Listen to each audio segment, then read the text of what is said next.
Today, leadership is all about engagement, engagement, engagement. Always believe you were born to win. It's your right to win.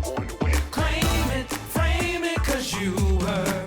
When star performers start to pull back, it's generally about more than just their motivation. Star performers are highly motivated at all times to deliver excellence. So when they're not, that should be a wake-up call to you as a leader to engage even more than you have been engaging. Today, leadership is all about engagement, engagement, engagement.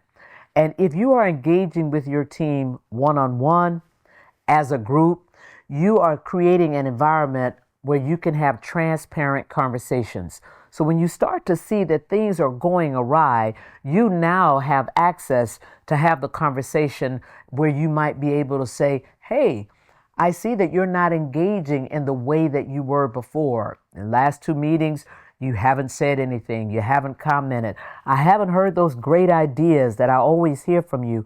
What's going on and can I help? You never want to say what's going on or what's the problem. You always want to say what's going on, can I help? To show that you are interested in aiding them in turning it around no matter what it is. If you are not engaging with your teams and you start to see the performance slipping, it's going to be very difficult for you to now broach the conversation to figure out what's really going on.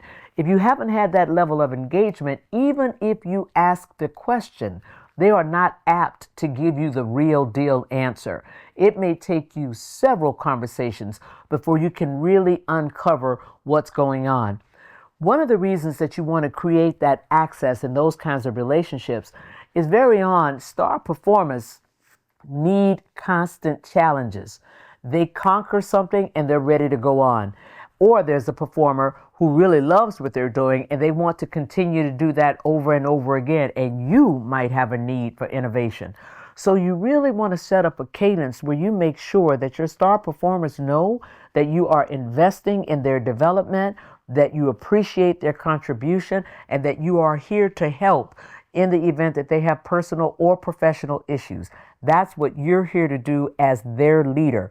You want to set up that dynamic very early on. And let me also give you another piece of advice. If you have a great star performer, you want to let them know constantly that you see them as a star performer. You see them as someone who can move throughout the organization and move up in the organization. You see them as someone who might someday be able to take your seat. I can't tell you how often I've engaged with organizations and they say, oh, Rose is leaving. She was our star.